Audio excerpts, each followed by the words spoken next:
I used to believe that love meant sacrifice, that being good meant being quiet, that keeping the peace was the same as keeping myself whole. And for 31 years, I shaped my life around those beliefs like water filling whatever container it's poured into, never questioning the shape, never asking who chose the vessel. And maybe that's why it took me so long to realize I wasn't living at all. I was performing, always performing, for an audience that never applauded but always demanded more. And the strange thing about control is that when it's gradual enough, when it tightens so slowly over the years, you don't even feel the restraints until one day you try to move and discover you can't. You're completely bound, and you have no memory of when the ropes first appeared. My mother taught me early that my feelings were inconvenient. She never said it in those words, but I learned it anyway. Learned it in the way she'd sigh when I cried. Learned it in how she'd turn cold when I disagreed. And by the time I was 8, I'd mastered the art of swallowing everything down. Anger, hurt, fear. All of it went into this deep well inside me that I kept covered with a smile, and she praised me for being so easy, so pleasant, so unlike other difficult children. And I remember feeling proud of that. Proud of my own erasure, which sounds insane now. But back then, it felt like achievement. Like I'd discovered the secret to being loved. Just make yourself smaller, quieter, more convenient, and they'll keep you. Then there was Marcus. I met him when I was 23, and he seemed like everything my mother had prepared me for. Stable, ambitious, certain about everything. And I mistook his certainty for strength, mistook his control for care. He had opinions about what I wore, what I ate, who I saw, and I told myself he was just protective, just invested, just showing he cared, and maybe part of me knew better even then. But I'd spent so long learning to dismiss my own instincts that when that small voice inside whispered something's wrong, I'd already trained myself not to listen. I was an expert at not listening to myself by then. We married after a year. His family had money.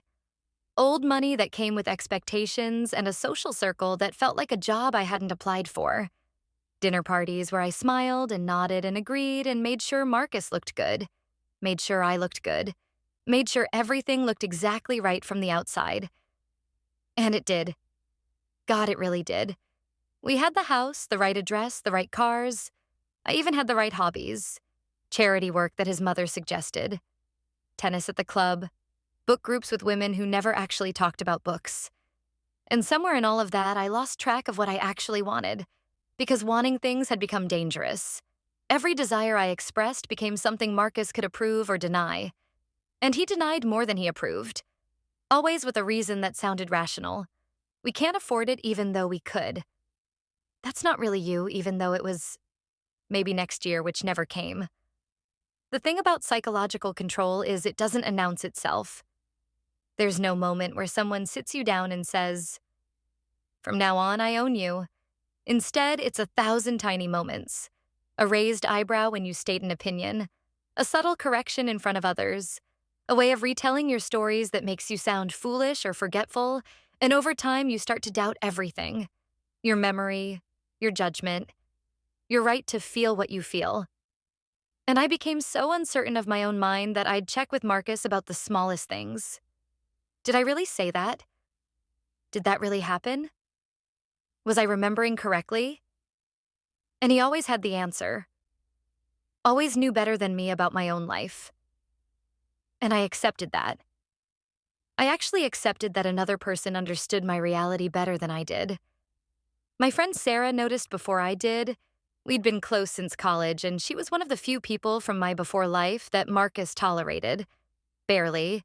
And one afternoon, she said something that cracked the surface.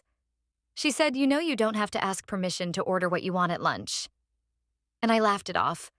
But later I couldn't stop thinking about it, because I had asked Marcus what I should order. Not directly, but in that coded way I'd learned. Checking his face, reading his mood, and when had that started? When had I stopped knowing what I wanted to eat without consulting someone else's unspoken preference? But I still didn't leave. You'd think that realization would be enough, but it wasn't. Because leaving required believing I deserved better, and I'm not sure I believed that yet. I'd been trained so thoroughly to see my own needs as selfish, my own boundaries as mean, and Marcus was excellent at reinforcing that training. He'd tell me how difficult I was being when I pushed back on anything, how dramatic, how sensitive, and I'd apologize. I'd actually apologize for having feelings, for wanting things, for existing in ways that inconvenienced him. Then his business partner David came into the picture. Marcus had started a private equity firm with family money, and David was the ambitious one. Hungry in a way Marcus never had to be because Marcus had always had everything. And I liked David at first. He was charming and he paid attention when I spoke, which sounds pathetic. But it had been so long since anyone really listened to me that even basic courtesy felt profound. And over months of dinners and business events, David and I developed what I thought was friendship. He asked about my opinions, remembered things I'd mentioned, treated me like I had a mind worth engaging, and I was so starved for that kind of recognition that I didn't see what was happening. Marcus had to travel for a deal, 3 weeks in Singapore, and David started checking in on me. Casual at first, then more frequent.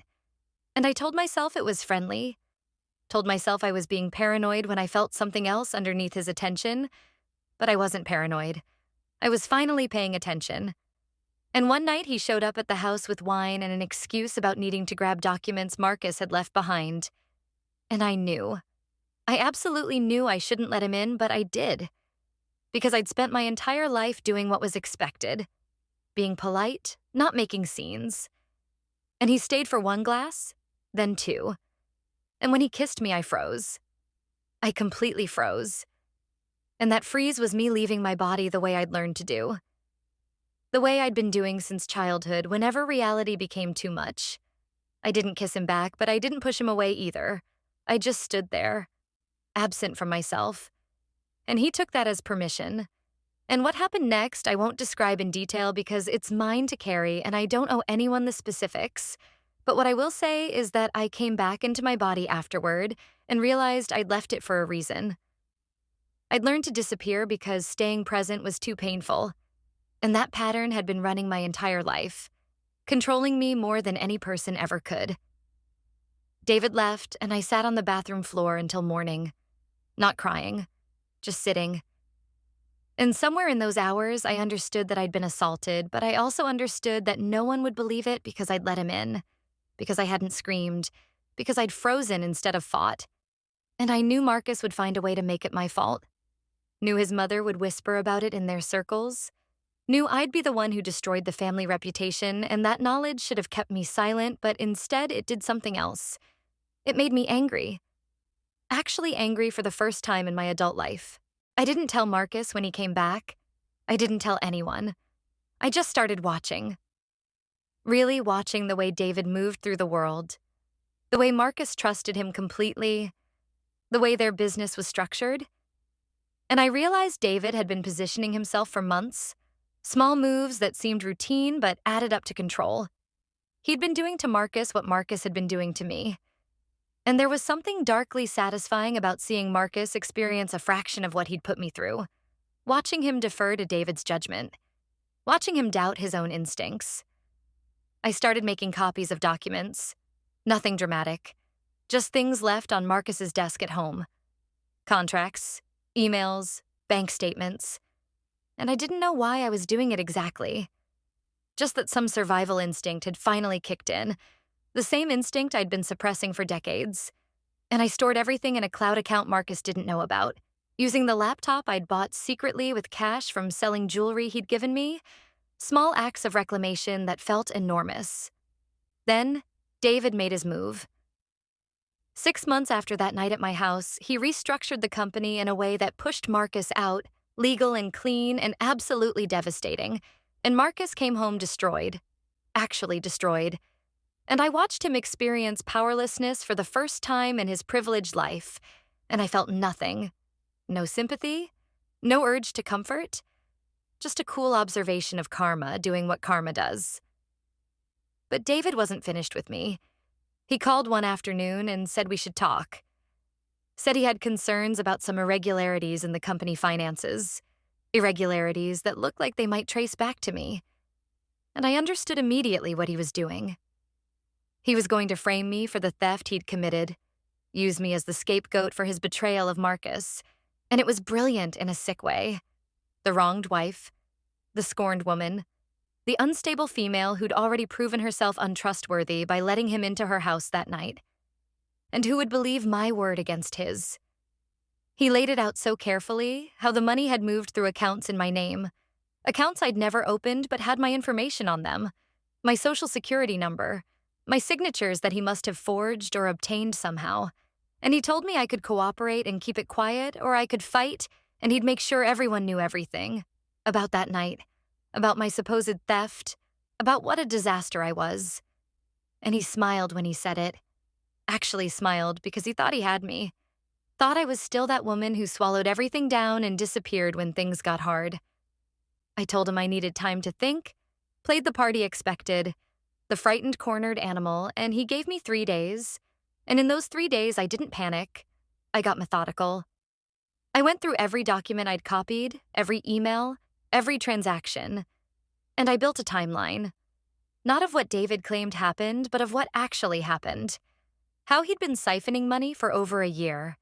How he'd created shell companies. How he'd used his position to systematically rob Marcus blind. And how he'd planned from the beginning to pin it on someone else. Probably me all along. The convenient wife with access, but no real power. I took everything to a lawyer. Not Marcus's lawyer, but a woman Sarah recommended. Someone who specialized in financial fraud. And she looked at what I had and said, "This is solid. This is prosecutable." And I said, "I don't want to prosecute yet. I want to wait." And she didn't understand, but she agreed to hold the documents. To be ready. David's deadline came, and I met him at a coffee shop, public and recorded on their security cameras, and I told him I'd cooperate, I'd sign whatever he needed, play whatever role he'd written for me, and he relaxed. Actually relaxed. And that's when I knew I had him. Because he believed what every controlling person believes, that the people they've dominated will stay dominated forever. The charges came 2 weeks later. Fraud, embezzlement, conspiracy, my name on all of it. David had moved fast, and Marcus believed it immediately. Didn't question it for a second, and his family closed ranks, calling me trash, saying they'd always known I was after the money, and I let them. I let them believe it. Let the story spread through their social circles like fire. And I moved into Sarah's guest room and waited. The investigation took 4 months. 4 months of being unemployable, unwelcome, completely isolated from everyone I'd known, and it was in that isolation that I finally met myself, the actual me underneath all the performance. And she was angry and strong and absolutely done with being manageable. And I liked her. I actually liked who I was when no one was controlling me. My lawyer fed documents to the investigators slowly, carefully, building an airtight case, not just for my innocence, but for David's guilt. And when the charges against me were dropped, it wasn't dramatic, just a quiet dismissal. Insufficient evidence. But the charges against David came fast and loud, and suddenly Marcus had to face what had actually happened, that his trusted partner had robbed him, that his convenient scapegoat wife had been innocent all along, that he'd abandoned me without hesitation, without question, without even asking for my side. He tried to apologize, showed up at Sarah's place with flowers and tears and a speech about how he'd been manipulated too. And I listened to the whole thing standing in the doorway, didn't invite him in, just listened. And when he finished, I said no, and he looked confused, said no to what? And I said no to all of it. No to forgiveness without accountability. No to pretending his betrayal was acceptable. No to going back to a life where I made myself small so he could feel big. But that's not where it ended. Because while I was being investigated, while my name was dirt and I couldn't get hired anywhere, David had been busy. He'd taken the money he'd stolen and invested it, grown it, built a new company, and by the time he was charged, he'd become successful enough that his lawyers could stall the case indefinitely. And he was still out there, still free, still winning, and Marcus was broke, destroyed by legal fees and the scandal, and I was cleared but ruined, my reputation demolished, My career gone, and David had everything. I could have lived with that, could have moved on and rebuilt. But then I found out something that changed everything. During the investigation, I'd gotten access to more of David's records than he knew, and buried in, there was proof that he'd planned the whole thing before he ever touched me. That night at my house wasn't opportunistic. It was strategic. He'd researched me, knew my patterns, knew I'd been conditioned to freeze, knew I'd be too ashamed to report it, and he'd used that assault as leverage, as insurance, as the beginning of his frame-up, and realizing I wasn't even a person to him, but just a tool, just a convenient woman-shaped object to exploit and discard, something in me turned to ice. I started documenting everything, not for police who'd already moved on to easier cases, but for the court of public opinion. I built a website, anonymous at first, laying out everything with proof: the assault, the frame-up, the theft, the timeline of his predatory pattern, and I sent it to journalists, to industry newsletters, to everyone in the business community who'd once respected David's meteoric rise. And I waited. The first article ran in a mid-tier business publication, questioning some of David's financial practices, and then another, and then a larger outlet picked it up. And suddenly people were investigating. Actually investigating. And David's carefully constructed image started cracking. Investors pulled out. Partners distanced themselves. And his new company began collapsing, not because of criminal charges that moved too slow, but because reputation moves fast. Marcus called me during all this, said he'd heard I was behind the articles, asked if it was true, and I didn't confirm or deny, just asked him why he was calling, and he said because he wanted to warn me that David was dangerous, that I should be careful. And I laughed. Actually laughed because Marcus still thought I needed protecting. Still thought I was that helpless person he'd controlled for years. Still couldn't see that I'd become something else entirely. David lost everything over the next year. Not through courts, but through consequences. His company dissolved. His reputation destroyed. His freedom curtailed not by prison, but by the fact that no one would work with him. No one would invest in him. No one would trust him. And he knew I'd done it. He absolutely knew. But he couldn't prove anything. Couldn't fight back without confirming the story. And that powerlessness, that public unraveling, that was justice. Not the kind that comes with a gavel, but the kind that comes with truth. I rebuilt my life slowly, went back to school, studied law, specialized in financial crimes, and I help women now. Women in situations like mine who've been set up, framed, controlled, and I teach them what I learned. That the system might be slow, but exposure is fast. That the people who hurt us count on our silence. That speaking up doesn't have to mean screaming. Sometimes it just means methodically, carefully, intelligently dismantling the lies they've built their lives on. Marcus tried one more time to reconcile. Sent a long letter about growth and therapy and how he understood now. And I read it once and threw it away. Because understanding doesn't undo damage. Awareness doesn't erase betrayal. And I didn't need his redemption arc. I needed my freedom. And I had it. My mother called last month, first time in 3 years. Said she'd heard I was doing well. Said she was proud. And I waited for the feeling of validation I'd craved my whole life. That approval from her. And when it came, I felt nothing. Absolutely nothing. Because I'd stopped needing her permission to exist. Stopped needing anyone's permission. And that absence of need felt like the most profound freedom imaginable. I live alone now in a small apartment that's entirely mine. Decorated how I want. Quiet when I want. Full when I want. And sometimes I sit in the silence and feel the weight of all those years of performance. All that careful management of other people's comfort at the cost of my own. And I don't regret it exactly because it taught me something crucial. It taught me that control is only powerful when you cooperate with it.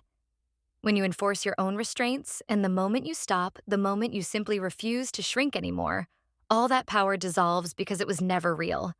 It was only ever a trick of perception. They didn't lose me. They lost control over me.